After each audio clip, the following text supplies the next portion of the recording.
Good morning everyone. स्वागत है आपका हमारे चैनल पे। और आज है 5 दिसंबर और यहाँ पे हम लोग इम्पोर्टेंट न्यूज़ को कवर करेंगे। और ये कॉन्टैक्ट नंबर है हमारा, अगर 1-to-1 क्लास से ज्वाइन होना चाहते हैं या बातचीत करना चाहते हैं तो आप इस नंबर पे कॉल कर सकते हैं। ये नंबर को मैं लिख देता हूँ 9430357042। ठीक है, चलिए स्टार्ट करते हैं। इम्पोर्टेंट टॉपिक क्या है, अभी क्या हो रहा है, लोकसभा में बांग्लादेश का मुद्दा उठाया गया है। लोकसभा में बांग्लादेश का मुद्दा उठाया गया है और वहाँ पे हिंदू जो है ना अल्पसंख्यक है, तो उन पे वहाँ पे प्रताड़ना हो रहा है, उनके साथ हिंसा हो रहा है, तो चीज़ सही नहीं है। जब पूरा आर्टिकल को पढ़िएगा, जो एग्जाम में क्वेश्चन पूछे जाते हैं ना उसको देखिए। सबसे पहले पूछेगा आपसे शून्यकाल, ठीक है, जीरो आवर क्या होता है, जीरो आवर क्या होता है ये पूछता है। दूसरा क्या पूछेगा, विदेश नीति। विदेश नीति का प्रोविजन किस आर्टिकल में है, विदेश नीति के बारे में किस आर्टिकल में बातचीत किया गया है, 2 फैक्ट पूछता है। तीसरा असम को लेकर पूछेगा, असम जो है किन किन राज्यों के साथ सीमा साझा करता है, 7 राज्य हैं। और ये तीनों क्वेश्चन जो है ना बीपीएससी एग्जाम में पहले पूछे जा चुके हैं, यूपीपीएससी में पूछे गए हैं और आपका union public service commission UPSC में भी पूछा गया है। तो शून्यकाल क्या होता है, शून्यकाल क्या होता है, सबसे जब मान लीजिए लोकसभा है, लोकसभा का सभा स्टार्ट होता है ना, देखिए लोकसभा आप देख रहे हैं, सभा स्टार्ट होता है, तो सबसे पहला जो आवर होता है ना, जो स्टार्टिंग होता है ना, वो प्रश्नकाल से होता है, क्वेश्चन आवर प्रश्नकाल से होता है 11 से लेकर 12 बजे तक। फिर 12 बजे के बाद जो है ना 1 बजे तक क्या होता है, 12 से 1 बजे तक शून्यकाल होता है। इस चीज को आप याद रखेंगे, क्वेश्चन पूछा गया है, सीक्वेंस पूछता है कि पहले शून्यकाल होता है या पहले प्रश्नकाल होता है। ठीक है, विदेश नीति की अगर बात करें तो हम लोग directive principle of state policy पढ़े हैं ना, 36 से लेकर 51 तक आर्टिकल इसके अंतर्गत आता है, जिसको हम लोग आयरिश कॉन्स्टिट्यूशन से हायर किए हैं ना। तो वहां पर 51 जो है ना हमारा विदेश नीति के बारे में डील करता है, विदेश नीति। ठीक है, विदेश नीति आप इसको ध्यान रखेंगे। 2 फैक्ट हो गया। असम को लेकर यही पूछता है कि असम जो है ना किन किन राज्यों के साथ सीमा साझा करता है, तो आप मैप में देख लीजिएगा, 7 राज्य को टच करता है। ठीक है, जितना भी मेघालय हो गया, अरुणाचल प्रदेश हो गया, है ना, 2 हो गया, तो आप लोग ध्यान रखिएगा। इसके बाद मुझे कुछ इसमें खास नजर नहीं आ रहा जो एग्जाम में पूछे जाते हैं। अब आते हैं हम लोग, हाँ देखिए असम को लेकर भी अभी जो हम लोग डील किए थे, असम में जो है ना अभी क्या हुआ कि वहां पे जो गौ मांस होता है ना, ठीक है, तो उसको सार्वजनिक स्थलों पे खाना या परोसने पे रोक लगा दिया गया है। तो असम को लेकर यही क्वेश्चन पूछेगा, असम का राज्य, ठीक है, मतलब कितने राज्यों के साथ सीमा साझा करता है। असम का कैपिटल पूछ लेता है, दिसपुर है ना, इसको आप याद रखिएगा।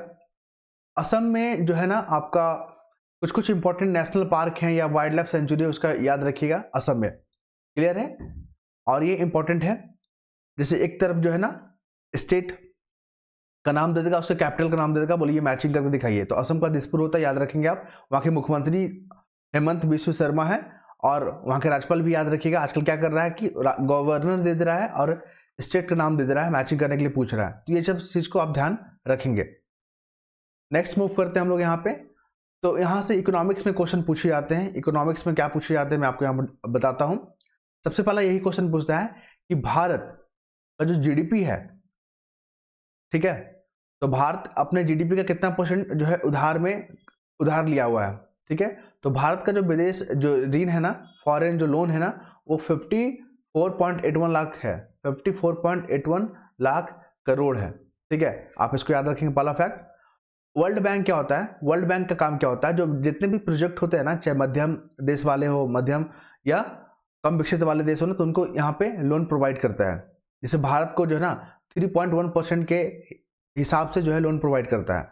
भारत में जितना भी लोन लिया है ना, सबसे ज़्यादा लोन जो है ना लॉन्ग टर्म वाला लोन ज़्यादा है और शॉर्ट टर्म वाला कम है। ये भी स्टेटमेंट बना के क्वेश्चन पूछता है, आप इसको ध्यान रखेंगे। और वर्ल्ड बैंक जो है बहुत सारे रिपोर्ट अभी निकालती है, जैसे कि ईज ऑफ डूइंग बिजनेस निकालती है विश्व बैंक ने, हालांकि उसको बंद कर दिया गया है। तो इससे क्वेश्चन यूपीएससी में पूछा गया था। और वर्ल्ड बैंक हो गया और आईएमएफ हो गया, ये जो है ना ब्रेटन वुड्स जो सम्मेलन था उसके तहत बनाया गया था, 1945 में बना था। तो आप इसको ध्यान रखिएगा। आईएमएफ क्या होता है, फॉरेन लोन देता है। अगर आपको तत्काल आपको बैलेंस ऑफ पेमेंट से समस्या से जूझ रहे हैं तो आईएमएफ वहां पे आपको लोन प्रोवाइड करेगा। लेकिन जो प्रोजेक्ट होता है लॉन्ग टर्म के लिए होता है, ये तो वर्ल्ड बैंक देता है। नेक्स्ट मूव करेंगे, ये कोटेशन है, आप आंसर राइटिंग में, मेंस में आप इसका यूज कर सकते हैं कि सहनशील होना अच्छी बात है, परंतु अन्याय को विरोध करना उससे भी अच्छी बात है। मतलब सहनशील होना मतलब आप बर्दाश्त कर रहे हैं, ठीक है, अगर आपको कोई कुछ बोल देता है तो आप वहाँ पे पैनिक ना हो कि आप अपने आप को शांत बनाए रखते हैं, वो सही चीज़ है। परंतु जहाँ अन्याय हो रहा है, अगर आपने वहाँ पे विरोध कर दिया तो वो बहुत बढ़िया चीज़ है, ठीक है। तो हमेशा खामोश नहीं रहना है, जहाँ पे गलत हो रहा है तो वहाँ पे आवाज़ भी उठाना है, तो इस चीज़ को अपने जीवन में उतारना है हमें। अब आते हैं सॉइल पॉल्यूशन को लेकर। बहुत क्वेश्चन पूछता है, इससे मेंस में पूछता है, ठीक है। सॉइल पॉल्यूशन क्या है, इससे आप क्या समझते हैं? सॉइल पॉल्यूशन जो है के होने के पीछे क्या कारण है? सरकार ने मृदा संरक्षण के लिए क्या क्या स्कीम लॉन्च किया है? ये किस प्रकार जो है हमारे लिए खाद्य सिक्योरिटी को के सामने चुनौती पैदा करता है? तो आपको यहाँ पर बता दें कि इस जो प्रभाव है, पूछेगा कि मृदा जो सॉइल होता है, जो सॉइल पॉल्यूशन होता है, उसका प्रभाव बताइए, कहाँ कहाँ प्रभाव पड़ता है। तो दो प्रभाव मुझे यहाँ पर दिख रहा है आर्टिकल में। सबसे पहला जो है कृषि का जो प्रोडक्शन है उसमें कमी आएगा, ऐसे ही फ्लो चार्ट बना के दिखाना है आपको, ठीक है, कमी आएगा। दूसरा क्या दिखाई गया यहाँ पे, जो यहाँ पे खाद्य संकट है, खाद्य जो संकट है वहाँ पे देखने को मिलेगा। दो फैक्ट हो गया, मतलब प्रभाव के रूप में 3-4 पॉइंट आप यहाँ पर डील कर सकते हैं, ओके। फिर बात करेंगे यहाँ पे कि जो मृदा क्षरण हो रहा है, जो इरोजन हो रहा है, उसके पीछे क्या कारण है। तो कारण को भी लेकर छोटा सा फ्लो चार्ट बना के यहाँ पे 2-3 पॉइंट दिखाने की कोशिश करेंगे। जैसे जंगलों में कटाई हो रहा है ना, वनों की कटाई हो रहा है, ये बहुत बड़ा मसला है। रासायनिक जो खाद जो यहाँ पे यूज हो रहा है वो एक बहुत बड़ा मसला है। बाढ़, सूखा, ठीक है, हवा, आंधी, फिर जल जमाव, ये सब तमाम कारण है। औद्योगिकरण, ठीक है, शहरीकरण, ये तमाम कारण देखने को मिलता है। जो पीटीए में फैक्ट पूछता है, याद रखिएगा, पूरे वर्ल्ड का जितना जमीन होता है ना, जो क्षेत्र है, 2.4% भारत के पास है, और पूरे वर्ल्ड का जितना भी पॉपुलेशन है ना, उसका 18% भारत के पास है। ये दो फैक्ट आप याद रखेंगे, स्टेटमेंट बना के पूछ सकता है। फिर यहाँ पर हम बात करेंगे आगे कि ग्रीन रिवॉल्यूशन के बारे में। ग्रीन रिवॉल्यूशन 1966-7 में इसको स्टार्ट किया गया था। यहाँ पे जो है ना, जो भारत जो है ना खाद्य संकट से जूझ रहा था, तो वहाँ पे प्रोडक्शन बढ़ाना था हमें, तो उसके लिए आर्टिफिशियल सिंचाई का प्रावधान किया गया, रासायनिक खाद का हम लोग यूज किए, कीटनाशक का यूज किए, जो हाइब्रिड बीज उसका यूज किए। आप इसको ध्यान रखेंगे, ये तो मेंस में पूछता है, ठीक है। चलिए अब हम लोग बात करेंगे, देखिए यहाँ पे मासिक धर्म के बारे में यहाँ पे डिस्कस किया गया है। यहाँ पर सुप्रीम कोर्ट ने कहा, मध्य प्रदेश का जो हाई कोर्ट है वहाँ पे, कि आपने जो फैसला लिया है महिलाओं के खिलाफ, जो महिला जो जज थी वो मासिक धर्म से जो जूझ रही थी, ठीक है, तो आप उनके खिलाफ एक्शन कैसे ले लिए, ये सही चीज़ नहीं है। क्योंकि आर्टिकल 14 हमारा संविधान का, article 21 right to privacy, right to equality, ये दोनों जो है ना के आधार पर आप जो है महिलाओं के साथ आपने गलत किया है, जो सही नहीं है।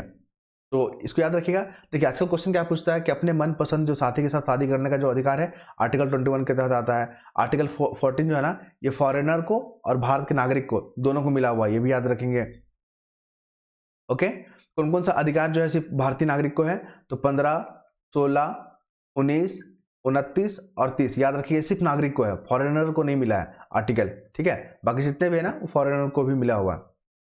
ये अंतरिक्ष जो हमारा मिशन था इसरो का जो मिशन है ना, प्रोबा 3, बोलेगा प्रोबा 3 जो है ना, 3 मिशन किस देश का है, पहला ये पूछेगा ये क्या चीज से जुड़ा हुआ मिशन है और अभी न्यूज में क्यों आ गया। आइए थोड़ा कहानी सुनते हैं। प्रोबा 3 जो लॉन्च करने वाला था इसरो, ठीक है, लेकिन लॉन्च करने के कुछ मिनट पहले यहाँ पे तकनीकी खराबी आ गया, जिस कारण से इसकी लॉन्चिंग को रोक दिया गया है।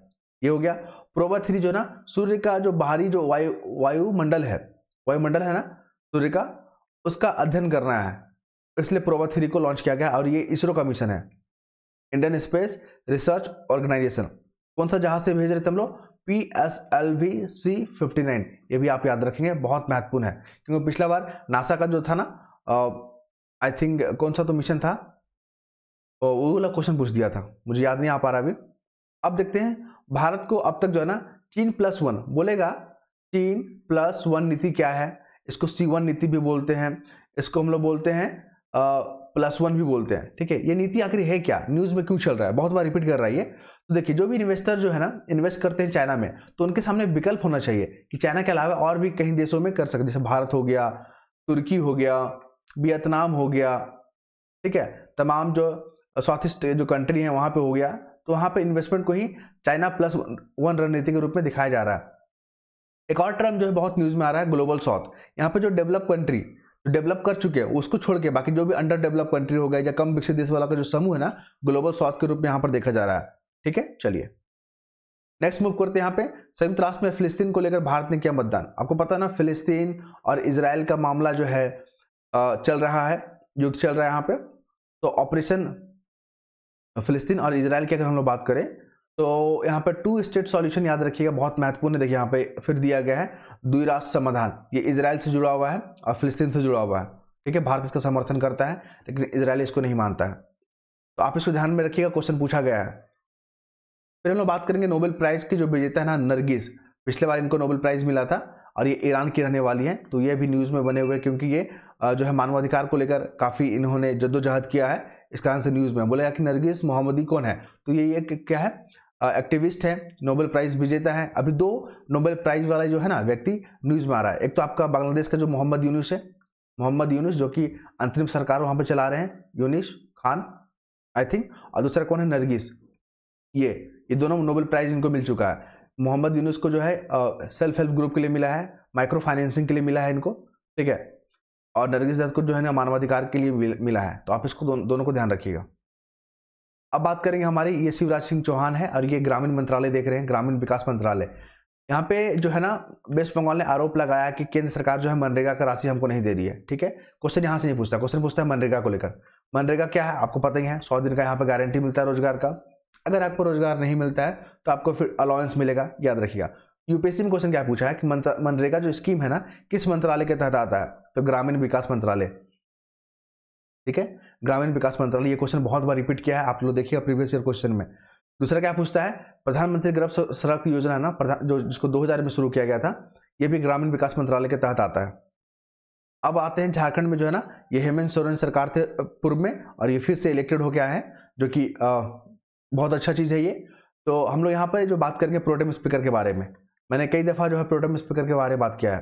प्रोटेम स्पीकर क्या होता है, एक टेम्प्रोरी पद है, टेम्प्रोरी। जो नए इलेक्टेड मेंबर चुन के आते हैं ना, चाहे विधानसभा हो चाहे लोकसभा में आते हैं, तो उनको शपथ दिलाने का काम प्रोटेम स्पीकर का होता है। और इस बार जो है झारखंड के कौन बने हैं, स्टीफन मरांडी, इसको याद रखिएगा। झारखंड पब्लिक सर्विस कमीशन के लिए या स्टेट जो जितने भी एग्जाम होते हैं उसमें ये फैक्ट बहुत पूछा जाएगा। उसके बाद बात करेंगे हम लोग मध्य प्रदेश का, पता है ना कुनो नेशनल पार्क का काफ़ी न्यूज़ में चल रहा है। यहाँ पे चीता को हम लोग नाम्बिया से, साउथ अफ्रीका से ला के यहाँ पे संरक्षण प्रदान कर रहे हैं, ये भी याद रखेंगे आप। एक क्वेश्चन है पिछले बार पूछा गया था बीपीएससी में, जो धारा घनत्व है, ठीक है, ये क्या है, एक सदिश राशि है, इसको भी याद रखेंगे आप। तो यहाँ पे 5G मोबाइल संचार को लेकर यहाँ पर दिया गया है कि इंटरनेट ऑफ थिंग्स क्या है, एज कंप्यूटिंग क्या है, नेटवर्क स्लाइसिंग क्या है, तो सारे 5G के अंतर्गत आते हैं। फिर यहाँ पे जूनो, आर्टेमिस, ठीक है, वेरिटास और कैसिनो, याद रखिएगा, महत्वपूर्ण है। कैसिनी जो है ना ये शनि ग्रह से जुड़ा हुआ है। फिर यहाँ पर जूनो जो है बृहस्पति से जुड़ा हुआ है। आर्टिमस की अगर हम लोग बात करें तो चंद्रमा पे मानव अंतरिक्ष उड़ान लेकर जुड़ा हुआ है। और वेरिटास जो है ना शुक्र को लेकर गया, क्योंकि 4-5 क्वेश्चन आपको जो है ना प्रीवियस ईयर क्वेश्चन को डायरेक्ट देखने को मिलता है। ये कोबरा, ये पाइथन, ये स्क्वेरल, ये जावा क्या है, तो सारे लैंग्वेजेस है, याद रखिएगा, क्या है ये सारे लैंग्वेजेस है। फिर बात करेंगे यहाँ पे स्वाद को लेकर। देखिए ये जीभ का जो आगे वाला है ना, यहाँ पे मीठा, यहाँ पे कड़वा, यहाँ पे खट्टा, ठीक है, ये चीज़ होता है। तो बोल रहा है इसमें से कौन सा नहीं है, तो तीखा और मसालेदार नहीं होता, तो 4 और 7 नहीं होगा यहाँ पे, ठीक है। फिर मैनहट्टन परियोजना भी बहुत बार रिपीट किया गया है तमाम एग्जामों में। तो ये एक अनुसंधान जो है स्थान है मैनहट्टन प्रोजेक्ट, और यहाँ पे परमाणु हथियार को लेकर यहाँ पे विकास किया जाता है। अवतल दर्पण जो होता है ना, वहाँ पे अगर उल्टा वस्तु के बराबर या वास्तविक इमेज बनता है ना, तो समझ जाइएगा वहाँ पे सी पे रखा हुआ है ऑब्जेक्ट को। इक्वेटर कंट्री है, इसको ध्यान रखिएगा। यहाँ पे असम देख रहे हैं ना, असम मेघालय के साथ कर रहा है, त्रिपुरा, मिजोरम, मणिपुर 4 हो गया, नागालैंड 5, अरुणाचल प्रदेश 6, और ये आपका वेस्ट बंगाल 7। तो 7 गो ये क्वेश्चन बीपीएससी में पूछा गया है, इसलिए मैंने यहाँ पे आपको बता दिया। फिर आपको पता ना लेबनान, फिर इजराइल, फिर मेडिटेरियन, फिर जॉर्डन, फिर सीरिया, इसके बारे में हम लोग डिटेलिंग किए हैं, कौन कौन जो है के साथ बाउंड्री साझा करता है, तो आप इसको ध्यान रखेंगे। नेक्स्ट वीडियो में मिलते हैं हम लोग, धन्यवाद।